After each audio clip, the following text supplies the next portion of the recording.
1 million de dollars. Bokeiti na niveau ya cadastre. Boziti document ya lupango na ye. Il faut pêcheur de la République akanga mutu ya cadastre wana. Mutu abimisi document ya Jean-Marc Kabundi ya lupango na ye. Donc à garder secret. Lupango ya Jean-Marc. Eza le soma mi ya 1 million ou 1 million 800. Mais certificat nango ebimi kuna na cadastre bakangi photo pour balakisa que Jean-Marc a sombi lupango ya 1 million 800. Ça ne va pas. Alors comme tu bandi ko kanga caméra, moyibi ya monino azaki kopesa bango bambongo, grand voleur.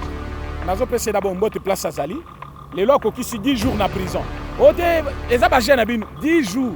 Oui, les Congolais ba matata. Le commandant Semi doit être aux arrêts. Batunaye, bazali kosa l'infraction au babengi pour troubler l'ordre public et zali punissable par la loi. Mais basuki bongote, bakati batumitu. Infraction grave, meurtre. Basuki bongote, balobi, mutunyon saza originaire ya ba Congote akende na mboka na ye. Tribalisme. Bon, excusez-moi, terme Fayoul, c'est quelqu'un qui a un problème mental. Fayoul a sa politique de société combattre ce qu'il dit. Namutu naye akanisaka soki ye a lobby a cité combattre ce qu'il dit. Les opinions bakolanda. Dans moment doit partir. Il doit démissionner. Démissionner. Il a diffamé contre le chef de l'État, infraction grave. Donc owangani na chef de l'État, mais au lobby non owangana ki tokutana kité. Okapi Congo Service. Pour vos démarches d'acte de naissance, jugement supplétif, casier judiciaire, acte de mariage et transfert d'argent, contactez Okapi Congo Service au 07 58 12 18 04. Okapi Congo Service, pona kosali saba acte de naissance, jugement supplétif, casier judiciaire, acte de mariage, pekotinda mbongo, benga Okapi Congo Service na 07 58 12 18 04. Mboto ya balandi nyonso ya Yeba TV télévision mokolo malamu na bino to mona ni susu lelo pour que to sola maso etali politique ezo se passer na mboka na biso tikete to bonjeli bino mokolo malamu parce que bozande belé akolanda biso partout dans le monde entier bino de bozo pesa Yeba TV confiance biso pe toza wana to servir mboka na biso. Merci beaucoup na balandi nyonso ya éco politique ya lelo tozali susu na esengo kozala liboso na bino poto sola makambo etali mboka na biso lelo to yambeli bino mwana mboka président René moko ba parlementaire debout pe communicateur moko ba communicateur ya IDPS elongo neto komeka kobeta mo actualité politique boyebi ke non Vital Kamerhe et ba boyaki kopesa deuxième liberté provisoire au avocat na ye ba sengaki kuna na parquet ya Matete et to komeka ko solango lelo oyo na ba arrestation oyo eza ko continuer lelo to solana bino et mokonzi ya DG à Ogefrey batindeli mandat susu et pour que batindeli DG à Ogefrey mandat ils allaient parmi si je te communique ko songo na ba arrestation eza ko continuer toujours na ba dirigeant na biso ya mboka et mwananse maza ko continuer toujours ko sala musala na ye ko paralyser mboka et pourquoi mwananse mi bakanga kaete ye ba avertisa kaka ba pesa ke ba avertissement et ezali moko to komeka ko solango lelo na directeur à cabinet chef de l'État adjoint à Salaki réunion kuna na présidence kuna na ba konzi ya obaza ko diriger et ville à Kinshasa pour na coronavirus oyo et ba annoncer déjà d'autres villes d'autres communes kozala déjà confinées mais na ba bazo senga basala na ba couvre-feu c'est ça ba sujet otoko solango lelo na mwana mboka René. Merci beaucoup boza toujours wana ebele kolonda biso mwana mboka boni. Oui, ça va par la grâce de Dieu. Mes condoléances d'abord l'équipe Mbaye Yeba TV tozo pesa bino ya ba membre ya IDPS na liwa ya moko ya ba maison civile ya chef de l'État to ekotika biso lilo bano ezani nango avato kota na ba sujet d'actualité. Merci beaucoup. La mort est naturelle. Je suis en train de parler na peuple congolais. Biso famille IDPS, famille présidentielle, famille Tshisekedi.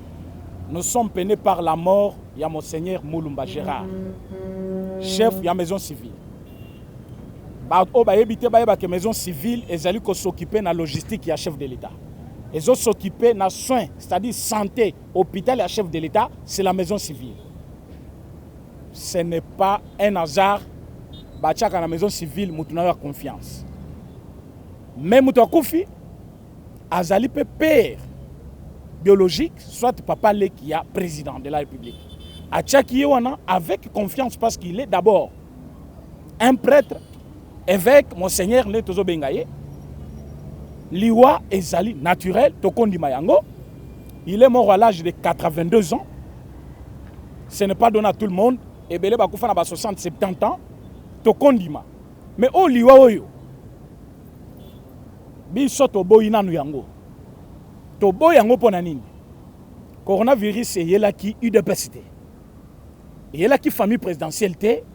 Et là qui peut famille Kayatiseke. Nous avons compté 5 morts à la présidence. Mais ce corona pèse à la présidence. Batoye ne sait pas à la présidence. Bango corona mon abangote. UDPS. Ce qui coronavirus est à la présidence. Tozana ba indépendant au bazalini na IDPS mais ba proche à chef à Tchaki bango kaka. Et moni bango te kaka bato baza soit famille biologique soit ba proche naye ne bazali kokouf. Nous avons perdu Gilbert Mundela, conseiller chef de l'État principal chargé des missions à niveau ya Kenya. Nous avons perdu le bâtonnier Mukendi, l'homme de confiance ya chef. Nous avons perdu Jacques Ilunga, l'homme de confiance et chef, chargé des missions. Maintenant, nous avons perdu chef de la maison civile. Moi, personnellement, Aza irremplaçable au niveau de la maison civile. Je ne vois personne qu'on peut mettre aujourd'hui dans la maison civile avec tempérance, compétence et humilité locale à Gérard Moulumba. Mais cette mort vient frapper pendant que Tshisekedi a encore un autre ennemi dans le cabinet. Voilà liwa po na biso. Soki bino bolobi malade. Biso to yebi ke liwa ezali to boyi pété. Boloba non partez zo boma. Bino boma biso te banani non. Soki ezali boma pe batu mususu. Soki ezakaka ya ba proche chef de l'État. Pembenya chef de l'État. Ya ça ne va pas. Mais ministère à santé za maboko na bino yende muto akoko azana habilité ko sala ba poison qui pas ka ministère te. Biso to lobby ezali poison ezali ko circuler. Muto azali ko tambwisa poison wana. Azaki n'a besoin chef de l'État Zala Yemoko pour balongaye. Voilà pourquoi ils ont utilisé tous les moyens pour neutraliser pendant une année. Simbité, poison à Bango, j'ai l'information de Goma. Il y a quelqu'un qui m'a appelé.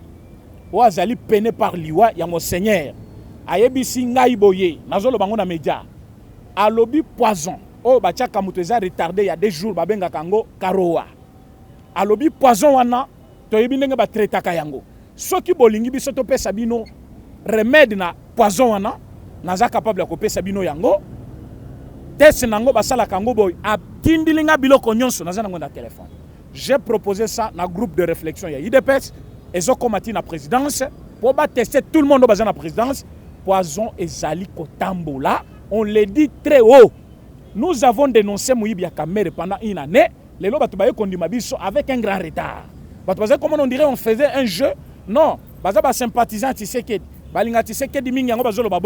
J'ai dénoncé Boyeba ke mukolo caméra lungwa kikuna uti kotika ngombe na ye 30 alandi chef de l'État na kati ya Mwanda ezaki un complot pour éliminer chef de l'État. Ngana lobaki nga na 10e na pokwa na sali émission na lobi on a parlement debout ye kuna chef de l'État bengani alobi natika kyo na Kinshasa voyage équipa kyote zonga Kinshasa.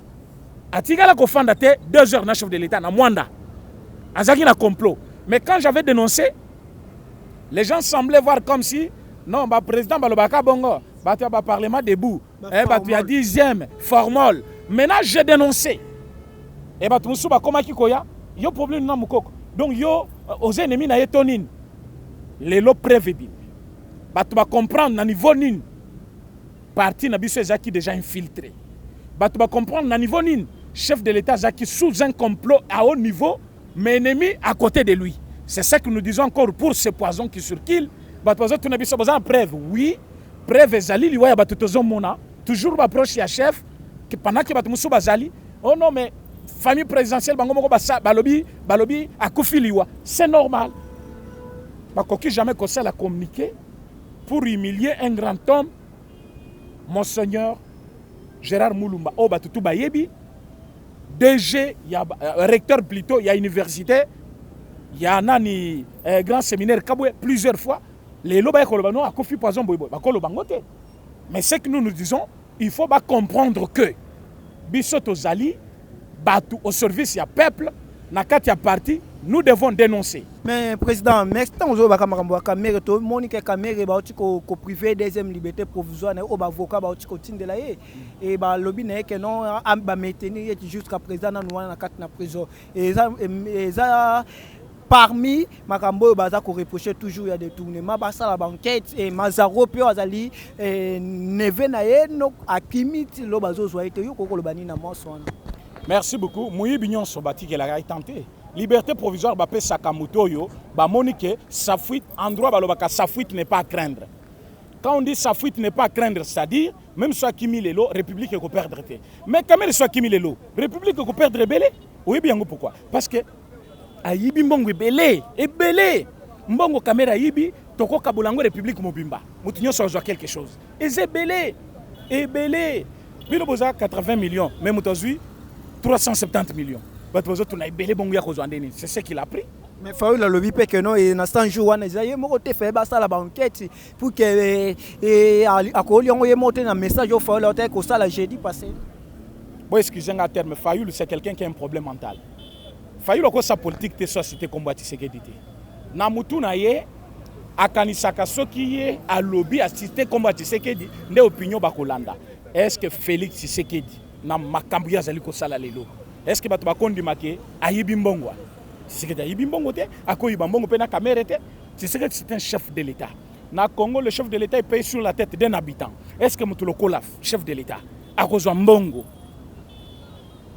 Uta caméra po ye mutu apesa gango caméra. Yake kopesa caméra po ba yiba na caméra parce que azobanga caméra ou quoi? Chef de l'État n'est pas impliqué. Chef de l'État azali chef de l'État.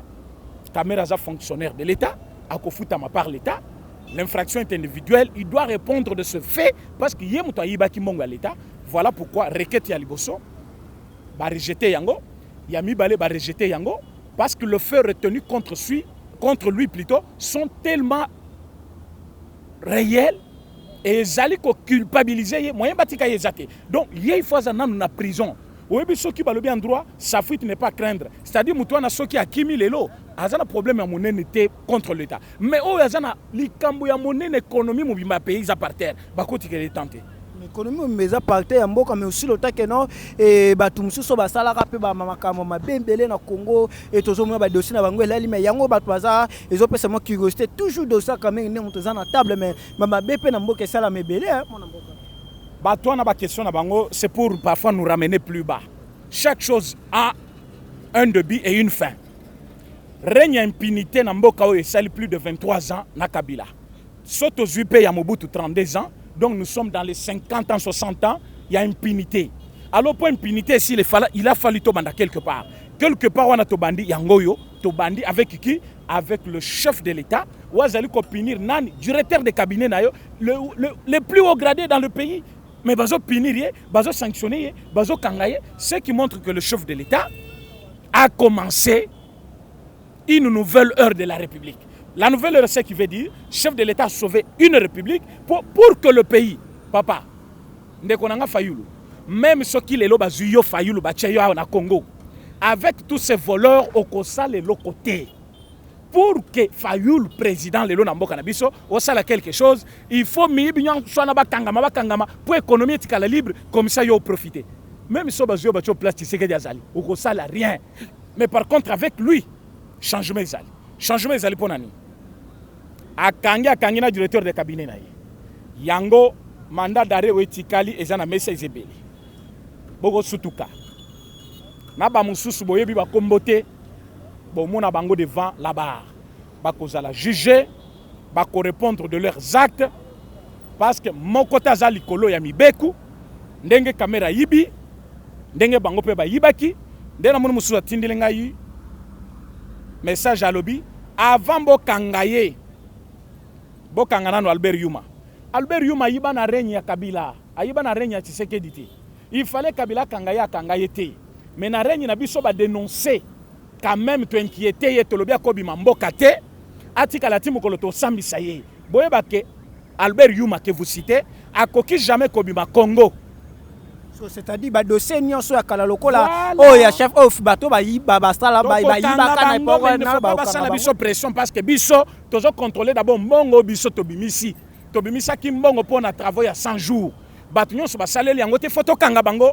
Alors comme tobandi kokanga kamere moyibi ya monino azaki kopesa bango bambongo grand voleur nazopesa d'abord mbote place azali lelo akokisi 10 jours na prison ote eza bajeune na bino 10 jours oye bakongole ba matata batindi l'invitation ote akende te soki akei bakanga ye te lelo tokangi ekomi ote eza jeune na bino a totalisé 10e jour lelo ndeko kamera azolala 10e jour na prison na prison nini ya makala et puis alali kuna azolota nazala photo na moko batini ngai ya lobby azolota sabi milibanda asutuka boza na prison oh mais alobi non ezaki ndoto atuni bato ya porte alobi je suis toujours à makala alobi oui tu es toujours à makala alobi oh 10 jours alobi oui 10 jours or na niveau ya justice balobi 15 jours avant basambisa ye mais comme l'état d'urgence c'est l'unique chef de l'état le patron de la république wa lobby bakoti kala jamais qu'empêcher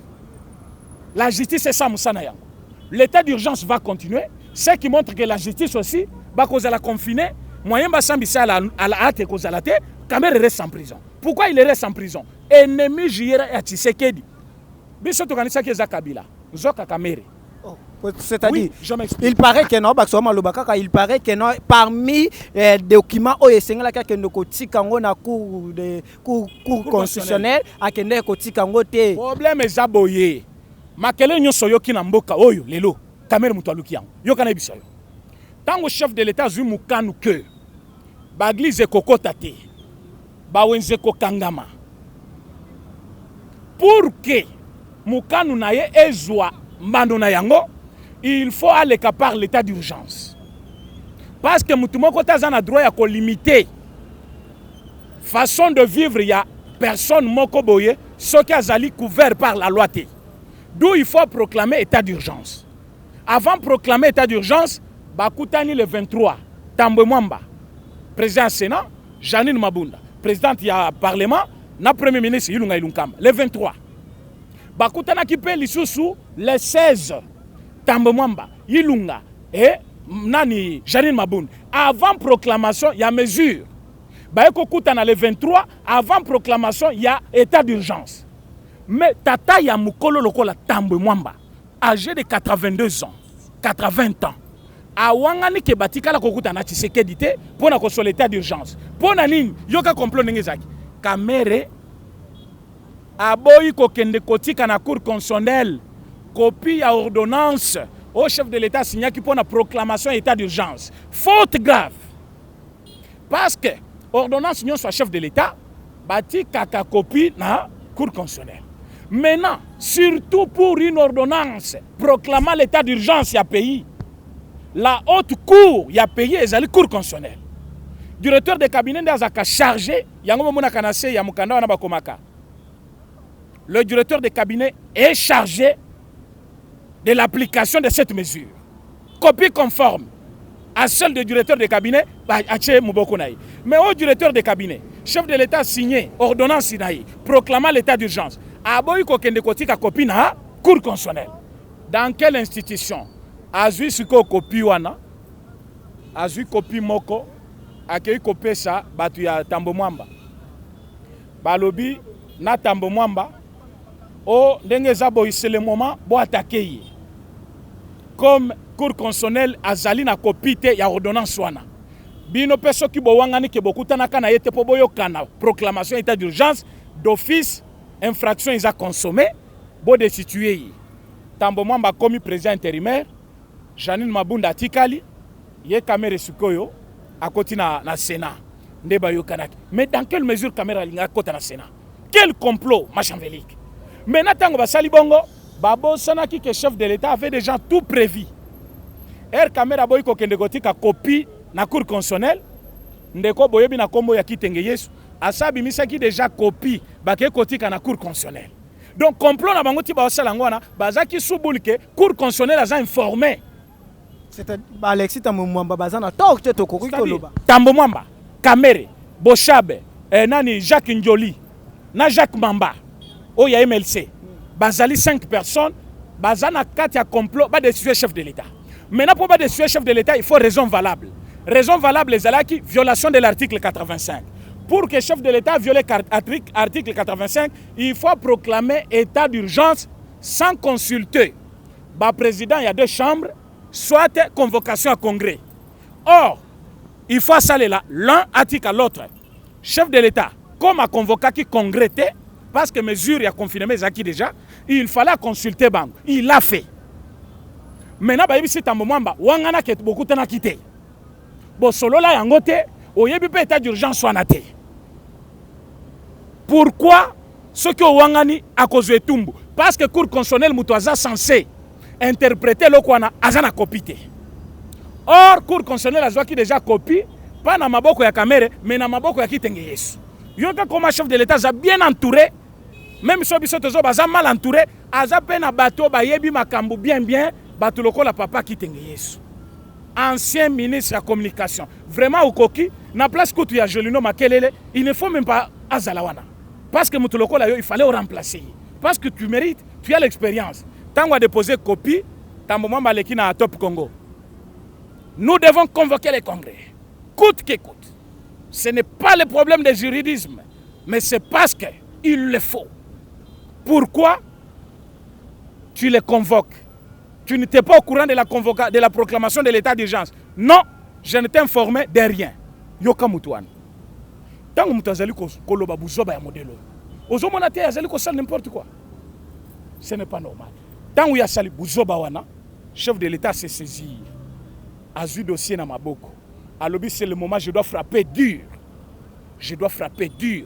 Pour frapper dur, je dois les convoquer. C'est comme ça mon qui va convoquer qui, mais c'est Tambo Mwamba. Va convoquer Janine Maboun. Chers frères, chères sœurs, la pandémie à coronavirus Covid-19 n'est pas une fiction mais une réalité. Aujourd'hui, la République démocratique du Congo a déjà enregistré une dizaine de cas testés positifs. Pour nous protéger nous-mêmes et protéger les autres, il est vivement conseillé de suivre les règles édictées par l'OMS et le ministère de la Santé. Ce sont des gestes simples, mais efficaces. Se laver fréquemment les mains avec du savon pendant un minimum de 20 secondes ou utiliser une solution hydroalcoolique. Éviter les contacts proches. Maintenir une distance d'au moins 1 mètre avec les autres personnes, en particulier si elles toussent, elles éternuent ou elles ont de la fièvre. Éviter de se toucher les yeux, le nez et la bouche. En effet, les mains sont en contact avec de nombreuses surfaces qui pourraient être contaminées par le virus. Respecter les règles d'hygiène respiratoire. En cas d'éternuement ou de toux, c'est couvrir la bouche et les nez en utilisant le pli du coude ou un mouchoir à jeter immédiatement après usage.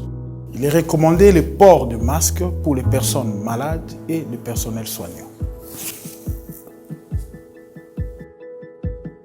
Pour les personnes qui se trouvent ou qui se sont récemment rendues au cours des 14 derniers jours dans les régions où le Covid-19 s'est propagé, voici maintenant quelques conseils. Si vous commencez à vous sentir mal, même si vous n'avez que des symptômes bénins comme des maux de tête ou un faible écoulement nasal, restez chez vous et contactez les numéros recommandés par le ministère de la Santé. Seulement en cas de fièvre, de toux ou de difficultés respiratoires, consultez un médecin sans tarder, car il peut s'agir d'une infection respiratoire ou d'une autre affection grave. Covid-19, ndanayo na Congo, na kusukisa yo. Tous contre le Covid-19.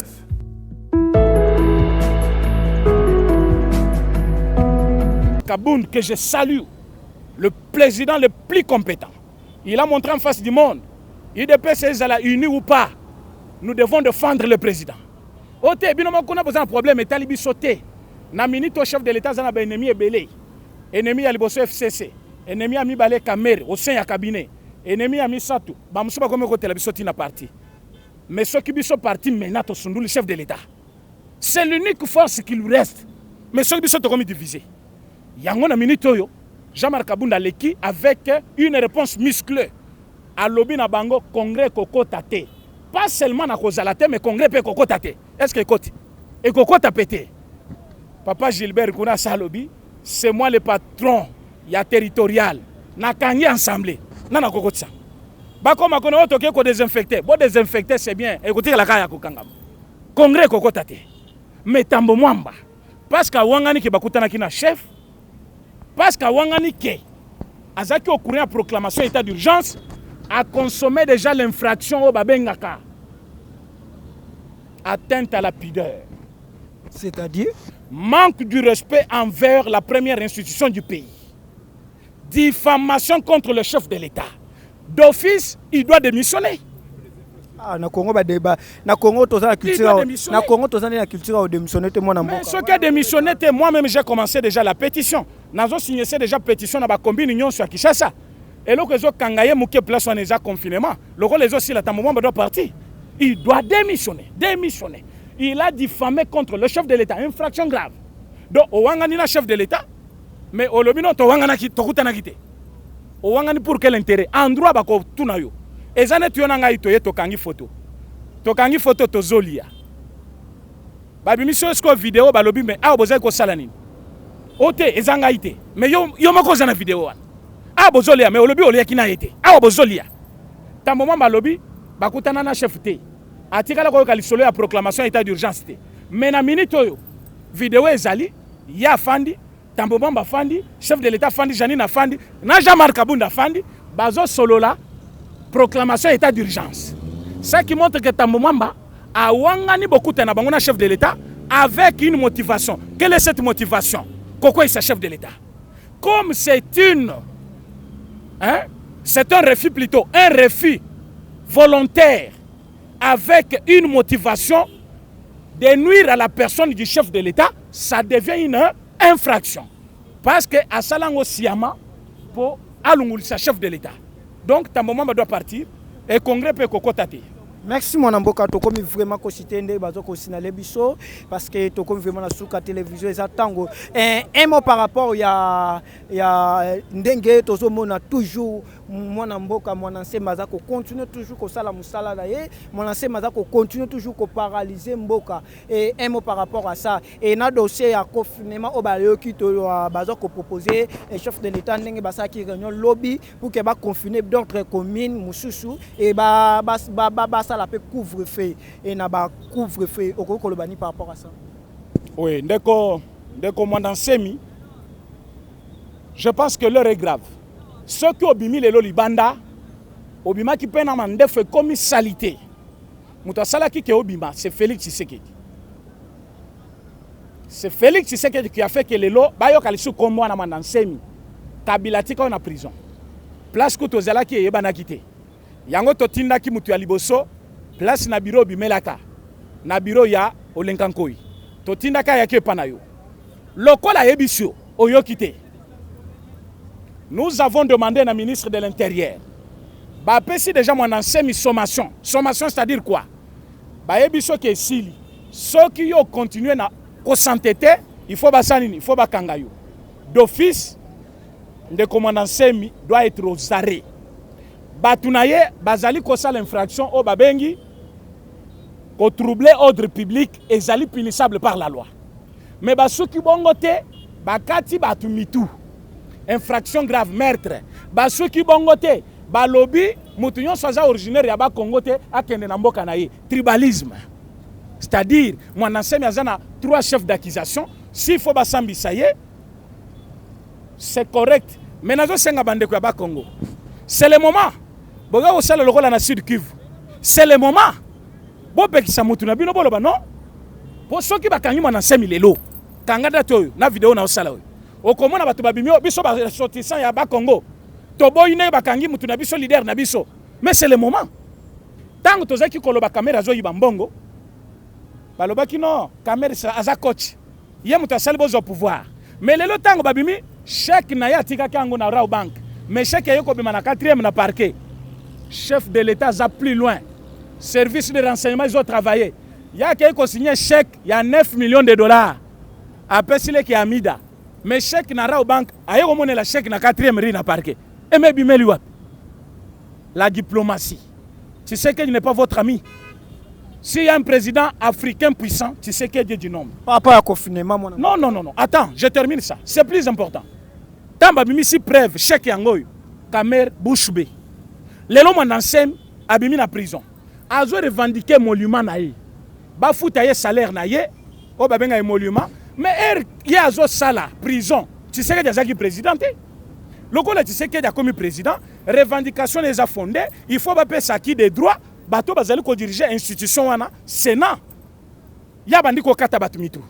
Abandiko kanganzela. Je m'excuse. Azo déranger l'ordre public. Ceux qui bakangiye, au moins ba tubabimi non ressortissant ba Congo, toboya arrestation na ye. Ndenge bazo sana Nord Kivu, na Sud Kivu. Kamera yibi mbongo, atongeli yo école te. Atongi centre de formation mon côté. Atongeli église te. Atongeli onzela te. Azwi mbongo ake ko na Grèce. Yokuna ozo tumba plein na nzela. Ça ne marche pas. Ceux qui ozali mutu fo kanisa, mbongo kamera yibi achango wapi. Mwana moko abotami nanu te. Base ba tiele 10 millions na compte. O abotami mukebo nga mukolo boy nano zwa $100,000. Yé na compte aza déjà na 1 million. Mwana ya 2 ans. 1 million. Combat caméra na munoko na bino eza sukali mitozo betali solo mususu. Ezali victoire sur l'impunité. IDP sazali content parce que bakangi caméra, mais IDP sazali content parce que au moins likamto bondela qui pendant 37 ans tolongi yango. Et là, les intouchables, impunité. Au directeur de cabinet, Bakangaye, d'ailleurs, Bokomona, Kamer d'ailleurs, Kendete, Akeyo Eza Mascara, Ote Akola la Kutukunate, le 10e jour, Kamer na prison, a commis Kolo Tazo Kanisaza Libanda, hors na prison. Dans le Biboy, au moment où nous parlons, Mwandansem a ça consommé déjà 3 infractions. Trouble de l'ordre public, tribalisme et meurtre. Bande Koyaba Congo, Bolukaye, aza ressortissant ya province na yo. Yebisa yende ko yozali ko sala ezali contraire à la loi. Jour ba ko kangayo e ko bimano président Baluba akangisi mutu na biso eza tribalisme. Po soki lelo na Congo ekomi bakanga kyungu atie trouble kona ote acharnement. Delphin Kayimbi akufa acharnement. Bakanga nani Shadari acharnement. Donc balungu la ministère de la justice na Congo mutu nyon so sala o ya lingi parce que vous voulez que so bakangi mutu nyon so bakanga. Non, akangi parce que zande kona yete. Akangi pas. Non, mais nous sommes dans une république. La loi, l'indépendance de la justice est garantie dans notre constitution. Ce qui pose dans la constitution, Botanga, article 219, Botanga, article 218, Botanga, article 222.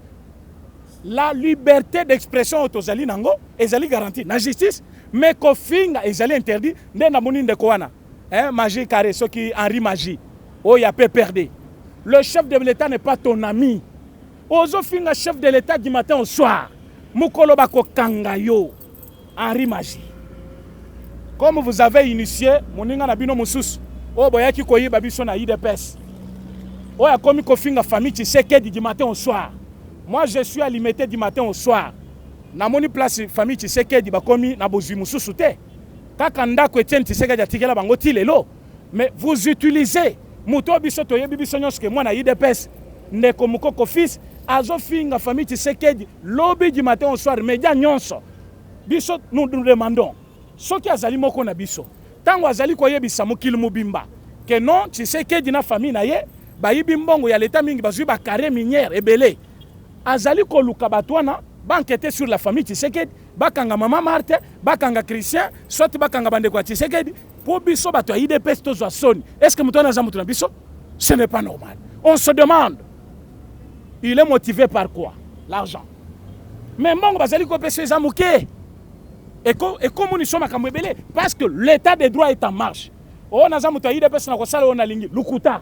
Merci. Oza muto IDPS bakangyo. Je demande encore information lukuta ou ezali ko circuler sur Facebook. Naza na carte mobimba Kinshasa na maboko na ngai. Province nyonso ya Congo ezana bandako ezana valeur na yango. Kinshasa ezana bandako ezana valeur na yango, mais chaque commune lupango ezwa valeur selon commune. Je ne vois pas une parcelle, il y a $1 million. 1,8 million na Kingabwa. Ndako ya Jean-Marc Kabundi na yebi yango. Na kendawa na mbala. Ndako wana $1 million. Bokeiti na niveau ya cadastre. Bozuiti document ya lupango na ye. Il faut pêcheur de la République akanga mutu ya cadastre wana. Mutu abimisi document ya Jean-Marc Kabundi ya lupango na ye. Donc à garder secret. Lupango ya Jean-Marc. Ezale soma mi ya 1 million ou 1 million 800. Mais certificat nango ebimi kuna na cadastre bakangi photo po balakisa que Jean-Marc a somi lupango ya 1 million 800. Ça ne va pas? Na kingabo lupango ya 1 million 800. Il faut les lupango ya ndenge nini. Mais lupango ango babengango pe na mukanda wana concession. Concession. Biso nyos toyebi. Quand est-ce qu'on appelle une concession? Quand est-ce qu'on appelle une parcelle? Quand est-ce qu'on appelle un terrain? Mais vous voulez qu'on vous dise quoi? Vraiment vous êtes naïf. On ne peut pas tomber plus bas. Jean-Marc n'a pas encore volé. Moutayibi na minute ezali kamere yango aza na justice. Merci beaucoup mwana mboka Moutayibi eza kamere yango aza na justice wana ezali maloba na yo pesa ka message ya suka moi 30 secondes parce que tu cité déjà 30 secondes ba congolais non so bazolanda yo. Message à suka eza que l'unique président que nous reconnaissons au Congo c'est Félix Tshisekedi Antoine Tshilombo. Fayulu n'a jamais été président. Politique ya ene futa kate. Ceux qui ont la politique, ils sont lingolo bakaka kombo ya Tshisekedi. Na minute même na France, ba opposant bazalak. Mais ba tunyo so ba sinur. Toza na ennemi commun. Coronavirus. Ezo boma sans cesse. Mais yo leki na media, on lui encourager moninga pona musala zo sala. Ba ennemi partout. Félix wa mubali. Oza mubali papa. Kolisili Sambula na Kabila. Kosi Sambula na Kamere. Kosi Sambula na benemi nyonso batielo ko na président swana wa mobali okufa lisusu te ba poison na ekosi la biso to aussi sa yango. Voilà pourquoi tu dois penser na UDPS jeunesse ya UDPS parlement debout structure nyonso ya UDPS place na bango yango na président swana batu bazali mususu tina te bazawa bakosa musala okotisi bango basalisa yo oyo zwaki basalisi yo te. Par contre nous avons perdu les bâtonniers Mukindi Akei, Jacques Ilunga Akei, Gilbert Mundela Akei. Maintenant c'est Monseigneur qui part. Tokotika na banani. Banani bako sunga yo. Mais bana UDPS bazali yao. Zoa batu bako salisa yo na renseignement bazali belé. UDPS c'est le parti le bien structuré. Tozana batu ya catégorie nyonso. Boki kocha batu kuna ba revers bazo tambula na ba karbu tout moy. Complot contre vous, ils ne disent rien. Mais biso toyebi comment répondre na babuzo ba wana. Toyebi comment ko attaquer batu wana. Quand nous avons dénoncé Kabila, Kamere c'est un voleur. Batouamona qui joue, les lobes bandimi biso. Ah, tozolo ba kepozo ezali, ezali. Et leur complot est-ce que Sili? Non. Le col a tenté congrès Simbité. Est-ce que Sili? Non. Bakoluka complot moussous. Mais qu'est-ce qu'il faut faire? C'est le moment qu'il faut frapper. Il faut frapper. Après cet état d'urgence, dissolution du Parlement, Tambomamba doit démissionner directement. Pourquoi? Parce que Yé Azali coupable de 3 chefs d'accusation. Awangani beaucoup tanabino, aboyi ke yo. Au violaki, article 85, a affirmé que aux alliés coupables devant la loi, il faut bakanga yo ba desuye yo, ce qui montre que c'est un ennemi, il doit démissionner. Merci beaucoup président. Wana to yambaki mwana mboka René et biso to sala ka toujours musala na biso, ba question eza ya biso, ba réponse eza ya invité na biso to yambaki. Merci beaucoup bozala ki wana kolanda Yeba TV, botikete bo pesa merci na Mike na sima caméra pour na Steve Konde na réalisation. To kuté na mission za ko ya ciao.